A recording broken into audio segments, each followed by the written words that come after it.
과거 한때 초대교회로 돌아가자고 하는 교회 운동이 활발했었습니다. 그런데 활발했던 이유는 신앙의 본질에 대한 고민도 있었겠지만 교회의 위기 상황에 밀접하게 관련이 되어 있었죠. 교회 현실이 예전 같지 않았기 때문입니다. 그래서 성령의 능력으로 충만했고 성령의 능력으로 말씀을 선포할 때 하루에 3,000명, 5,000명씩 예수를 믿었던 초대교회의 그 역동성으로 이 위기 상황을 극복하자는 것이었죠. 그런데 문제는 어떻게 해야 되는가라는 것입니다. 하나님 믿자고 해서 하나님 믿습니까? 예수님을 믿자고 해서 예수님을 믿겠습니까? 교회 다니자고 해서 교회를 다니고 하나님 나라를 꿈꾸자고 해서 하나님 나라를 꿈꾸겠습니까? 사람들에게 물질적 복과 평안을 약속하면 예수를 믿겠습니까? 중요한 것은 뭐가 다르냐라는 것이죠. 하나님을 믿고자 한다라면 하나님이 다른 시들과 무엇이 다르냐고 할 것이고, 예수님을 믿고자 한다면, 믿자고 하면 예수님 말고도 신의 아들 소리 듣는 사람들이 많았다고 할 것입니다. 교회를 다니자고 하면 교회가 다른 모임이나 다른 공동체와 그것보다 나은 것이 무엇이냐 할 것이고, 하나님 나라를 꿈꾸자고 한다라면 그 나라가 왜 구원이고 평화인지를 물었을 것입니다. 1세기에도 그랬습니다. 하나님을 증명할 수 없어서 하나님을 못 믿겠다고 하지 않았습니다. 예수님이 신의 아들이라는 말이 터무니없어서 예수님을 못 믿겠다 하지 않았습니다. 당시에 신의 아들이라는 개념은 너무나 흔한 개념이었기 때문입니다. 교회가 종교적이지 않아서 교회와 거리를 두겠다고도 하지 않았고, 하나님의 나라가 허구라고 생각해서 믿음이 안 간다고도 하지 않았습니다. 그 대신 사람들은 하나님이 다른 신들과 무엇이 다르냐고 물었고, 예수님이 다른 신의 아들들보다 무엇이 나으냐고 물었습니다. 교회가 다른 공동체들과 달리 구원이고 희망인 이유는 무엇이냐고 물었고, 하나님의 나라는 어떤 나라이고 어떻게 이루어지느냐고 물었습니다. 결론부터 말씀드리자면, 이런 그리스도인들의 일상과 교회의 모습이 이런 질문들에 대한 답이었다라는 것이죠. 왜 하나님인지, 왜 예수님인지, 왜 교회인지, 왜 하나님의 나라인지 등의 바로 그러한 것들이 그들의 일상과 교회를 통해서 드러났다라는 것입니다. 그들은 증명하지 않았고요. 그 대신 보여주었습니다. 그리스도인으로서의 성품과 삶이 하나님과 예수님을 드러내었고요. 교회 안에서 일어나는 일들과 교인으로 살아가는 모습들이 왜 교회이고 왜 하나님의 나라인지를 보여주었다라는 것이죠. 오늘 우리가 읽은 본문은 그리스도인들이 바깥 사람들에게 어떻게 드러났는지를 잘 보여주고 있습니다. 그들이 하나님을 찬양하기만 했다면 그것만으로 사람들의 호감을 사지는 못했을 것입니다. 왜냐하면 바깥 사람들도 그들의 신을 찬양했거든요. 열심히. 그들이 열심히 성전에 모이기만 했다라면 그것만으로 사람들에게 하나님을 보여주지는 못했을 것입니다. 바깥 사람들도 그 무언가에는 열심을 다했기 때문입니다. 처음 교회 모습이 그래서 소중합니다. 처음 교회 모습은 이랬습니다. 성령의 이끌림을 받게 되니 그들 사이에서 듣지도 보지도 못한 일들이 일어났다라는 것이죠. 그리스도인들은 그들의 고유함을 모든 것을 함께 나누는 삶을 통해 보여주었습니다. 그들은 네 것 내 것 없이 모든 것을 나누었습니다. 어렵다거나 가난하다거나 무능하다거나 다르다고 배제하지 않았습니다. 오히려 그런 사람들의 필요를 배려하고 가진 것을 팔아 각 사람에게 필요한 대로 나누어 주었습니다. 당신은 식탁의 자리도 신분이었습니다. 계급이었습니다. 그런 세상에서 그들은 같은 음식을 같이 먹으면서 모두가 하나님 안에서 형제이고 자매임을 기뻐하고 즐거워했습니다. 조건과 보상의 체제에서, 우월과 열등의 체제에서, 차별과 배제의 체제에서 그리스도인들은 그런 체제를 거스리는 삶으로 하나님이 누구이시고 예수님이 누구이시고 하나님의 나라가 어떠한지를 보여주었다라는 것이죠. 그 모습에 사람들은 호감을 샀습니다. 이것이 성령 충만한 처음 교회의 모습이었다라는 것이죠. 이런 처음 교회의 삶을 예수님은 요한복음을 통해서 이미 이렇게 말씀하셨습니다. 요한복음 13장 34절과 35절의 말씀 제가 받들어 읽겠습니다. 새 계명을 너희에게 주노니 서로 사랑하라. 내가 너희를 사랑한 것 같이 너희도 서로 사랑하라. 너희가 서로 사랑하면 이로써 모든 사람이 너희가 내 제자인 줄 알리라. 그런데 사랑이라는 것이 매우 주관적입니다.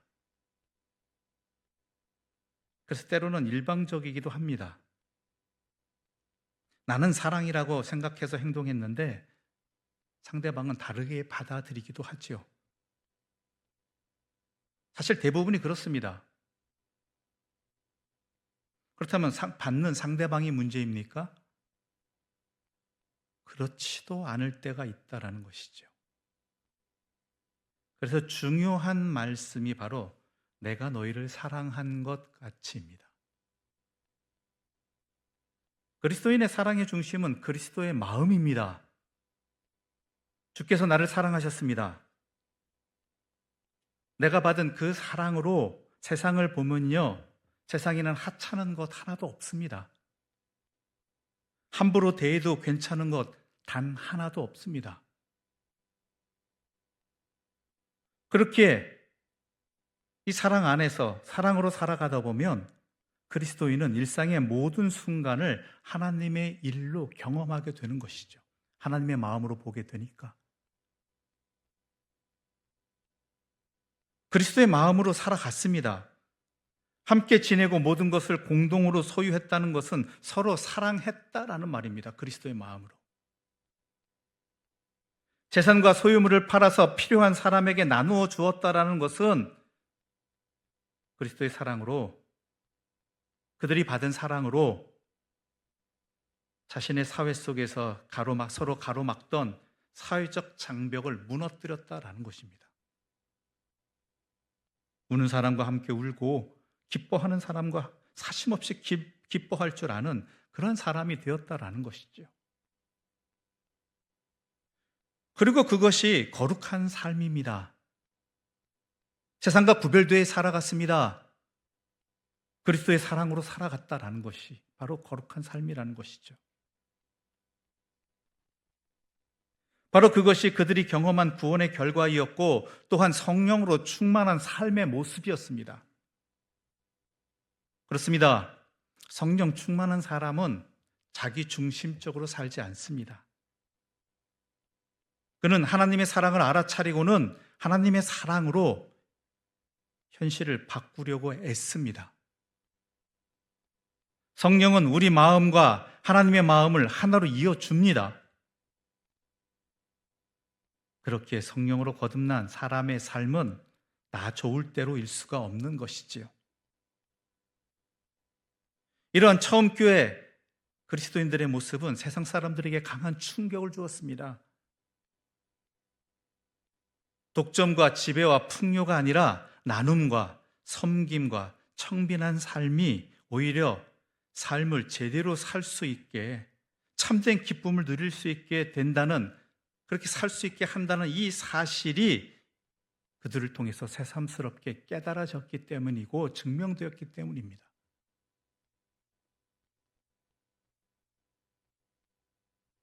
그런 삶의 결과가 무엇입니까? 사도행전은 이것을 간결하면서도 인상적으로 표현하고 있습니다. 47절 말씀 오늘 본문 함께 읽어보도록 하겠습니다. 47절입니다.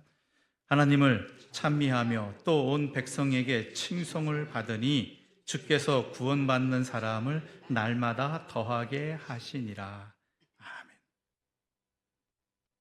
그런데요, 안타까운 것은 한때 그랬을 뿐이었다라는 것이죠. 이런 모습은 오래 지속되지도 못했고 실질적인 교회의 모습이 되지도 못했습니다.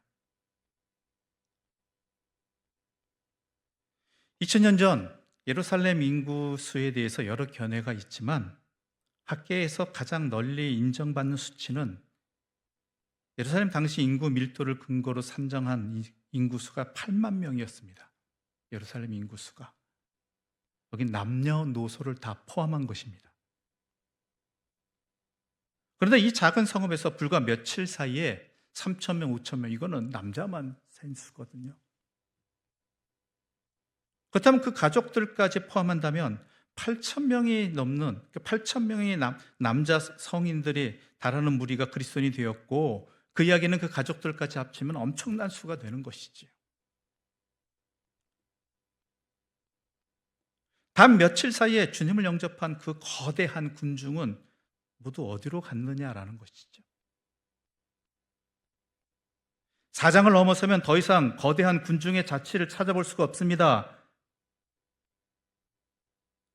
도리어 30년 후에 사도 바울이 3차례에 걸친 선교 여행을 끝내고 예루살렘으로 돌아갔을 때 그를 영접한 그리스도인들은 극소수에 지나지 않았다라는 것이죠. 도리어 예루살렘에 모여 살고 있던 대다수의 유대인들은 사도 바울을 죽이려고 했습니다.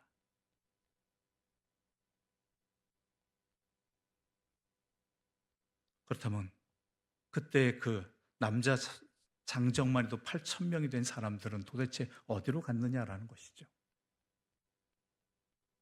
물론 박해 때 뿔뿔이 흩어졌다고도 이야기할 수 있습니다. 그러나 그 박해 앞에서 너무나 연약했던 모습을 보면 그 인원들이 이미 사라진 뒤였다라는 것이죠. 수천 명이 일과의 말씀을 배우고 기도에 힘쓰기는 했지만 그리스도와 연합하는 본질에는 이르지 못했다라는 것입니다. 신앙의 동기는 집단적일 수 있습니다. 그러나 그리스도와 연합하는 신앙의 질과 수준은 철저하게 각 개인에게 달려 있다라는 것입니다. 물론 교회는 계속 생겨났습니다. 그렇지만 현실의 교회는 처음 교회와는 너무나 달라지기 시작했습니다. 당장의 고린도 교회만 봐도 그렇지 않습니까? 고린도 교회와 또한 처음 교회하고 얼마나 시간적 차이가 있었길래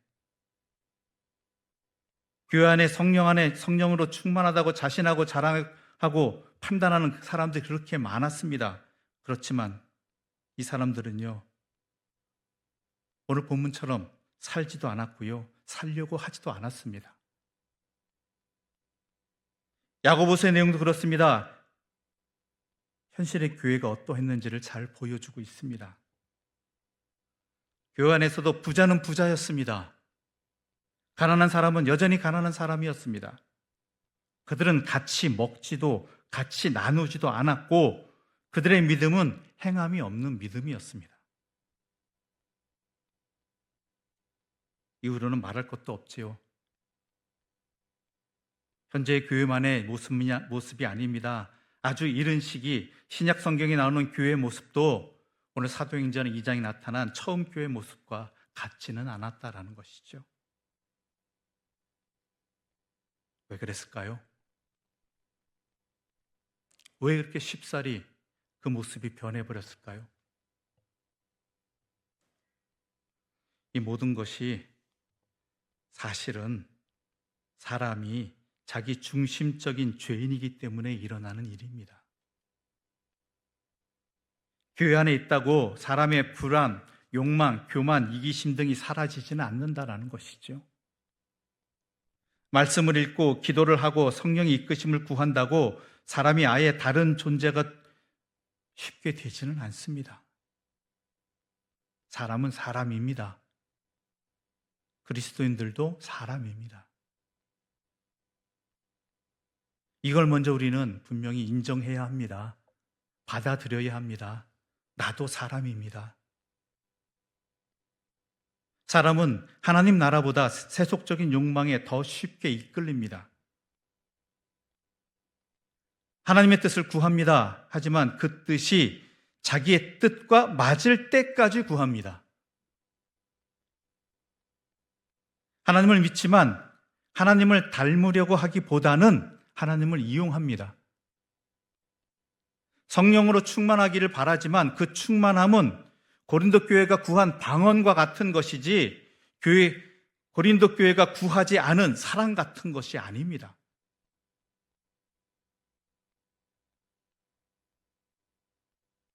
성령으로 충만함이 내가 사랑으로 충만하기를 바라는 그런 것과 연결되어집니까? 그것을 구하고 있습니까? 사람은 교회가 위로와 평안을 주는 곳이기를 바라지만 교회가 정의와 평화를 이루는 곳이기를 바라지는 않습니다.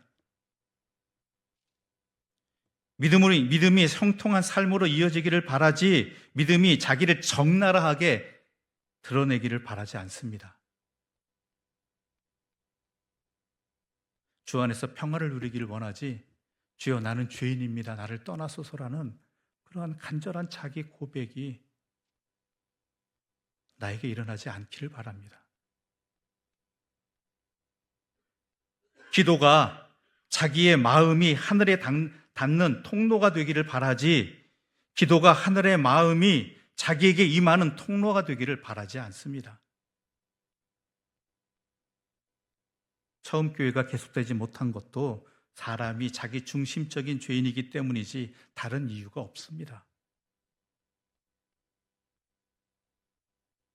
그래서 함께 모여야 하고 모일 수밖에 없는 것입니다.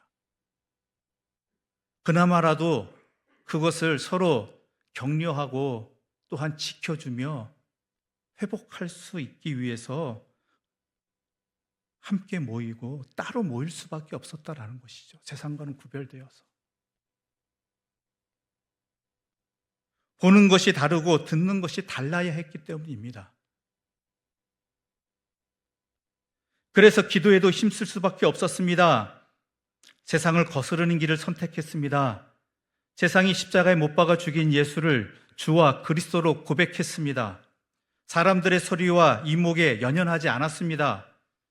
세상의 질서와 가치에서 빠져나와 회개하고 세례를 받았습니다. 세상 속에서 살지만 세상과 다르게 살아가야 했습니다. 그러니 기도 아니고서는 스스로를 지켜내기가 어려웠다라는 것이죠. 기도하지 않고는 겁이 나서 힘이 없어서 귀가 얇아서 이목이 두려워서 눈에 보이는 것들이 너무나 강하고 화려해서 자기를 지켜낼 수밖에 없었습니다. 그래서 성령이 충만해야 했습니다. 그런데 성령으로 충만한 모습이 오늘 본문에 있는데 애먼 것 가지고 성령 충만하다고 부풀리거나 속여서는 안 됩니다. 건물이나 숫자, 부, 명예, 권력, 건강, 안전, 성공, 풍요 등은 성령 충만의 표지가 될 수 없습니다. 고린도 교회에 만연했던 방언, 예언, 계시, 황홀경들도 성령 충만의 표지가 될 수는 없습니다. 하나의 증거일 뿐이지요. 성령 충만은 내가 예수를 십자가에 못 박았음을 깨닫는 그 찔림에서부터 시작되어지는 것입니다. 그 찔림이 날마다 나에게 있느냐라는 것이죠. 내 삶을 통해서 오늘도 내가 주님을 십자가에 못 박았구나.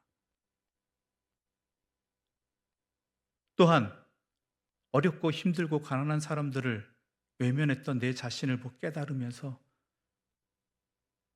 가난한 이로 외롭고 힘든 이로 오신 예수님을 나는 오늘도 십자가에 못 박았구나를 내가 날마다 찔림을 당하고 있느냐라는 것입니다.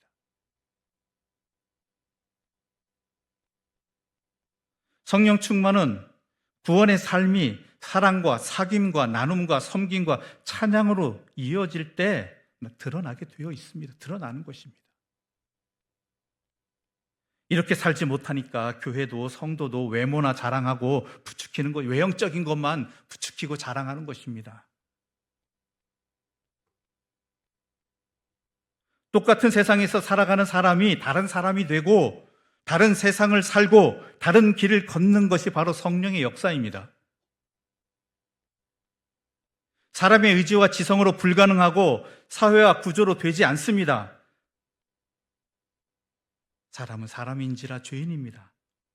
사람은 사람인지라 약하고 불완전합니다. 사람이 그리스도인이 되고 교회가 되는 것은, 사람이 하나님의 나라를 꿈꾸면서 예수 그리스도를 따르는 것은 성령의 역사로만 가능하다라는 것이죠. 이게 예수를 믿는 것입니다. 그래서 사도 바울도 예수를 그리스도라고 고백하고 믿을 수 있는 것은 오직 성령의 역사라고 분명하게 이야기하고 있는 것입니다. 성령이 사람의 마음을 감동시킵니다. 성령이 사람의 의지와 지성을 다스리십니다. 성령이 같은 믿음과 소망으로 같은 말을 하게 하시고 성령이 많고 많은 소리 가운데에서 하나님의 뜻을 분명하게 드러내십니다. 성령이 서로를 사랑하고 아끼면서 새로운 공동체를 이루게 하시고 성령이 이 땅의 그리스도인들과 공동체를 생명과 평화로 충만하게 하십니다. 다른 소리를 듣고 다른 길을 걷는다. 그것은 바로 성령의 역사입니다. 함께 모였습니다. 이것 또한 성령의 역사입니다. 말씀과 기도와 사귐으로 구별된다. 이것 또한 성령의 역사입니다. 사고방식과 일상이 성령에 이끌려서 결정된다. 새로운 기쁨과 위로와 힘과 평화와 생명이 바로 성령에 이끌려서 얻는 삶의 자리인 것입니다.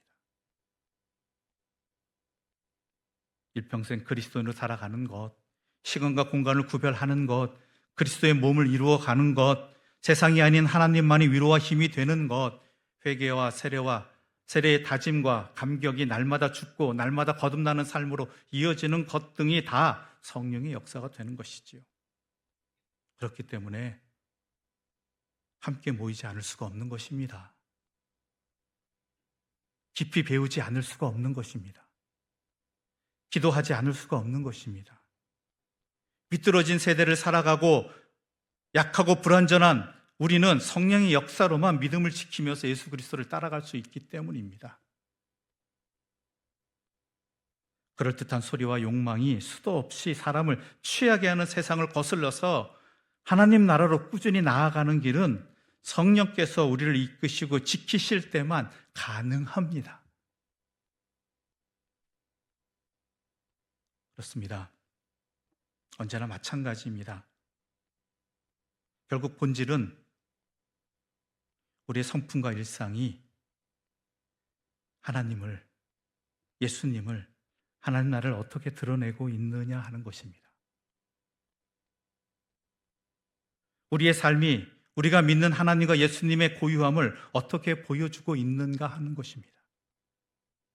교회 안에서 일어나는 일들이 하나님 나라의 가치를 담보하고 있느냐라는 것입니다. 우리에게서 보이는 것이 바깥 사람들에게는 우리가 믿는 하나님의 그 고유함이 되는 것이고, 우리의 인격과 삶의 차별성이 바깥 사람들에게는 우리의 믿음과 교회의 차별성이 되는 것입니다. 그래서 우리가 성령 충만한 삶을 소망해야 되고 살아가야 되는 것입니다. 이미 예수님의 삶은 이미 종교에 익숙한 사람들에게도 하나님의 하나님을 새롭게 보여주는 완벽한 계시가 되셨습니다. 신앙인들의 삶은 굳이 새로운 종교가 필요하지 않은 사람들에게도 하나님과 그 나라를 보여주는 확실한 증거가 되었습니다. 그 시대 사람들이 종교가 없었겠습니까? 그 시대 사람들이 자신들이 열심히 믿는 신들이 없었겠습니까? 심지어 이름 모르는 신도 섬겨야 한다고 하는 그러한 종교에 열심히 믿던 시대였고, 모두가 하나 이상의 다수의 종교를 또한 신들을 믿던 그런 시대 속에서 또 다른 하나가 아니라 완전히 다른 하나를 보여주는 게 바로 처음 교회의 모습이었다라는 것이죠.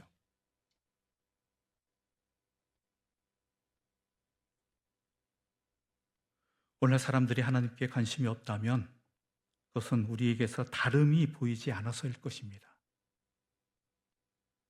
성령이 이끄시는 삶의 다른 모습이 보이지 않기 때문인 것입니다. 오늘날 우리의 이웃들이 복음을 들으려고 하지 않는다면 그것은 우리의 삶이 복되어 보이지 않아서일 것입니다.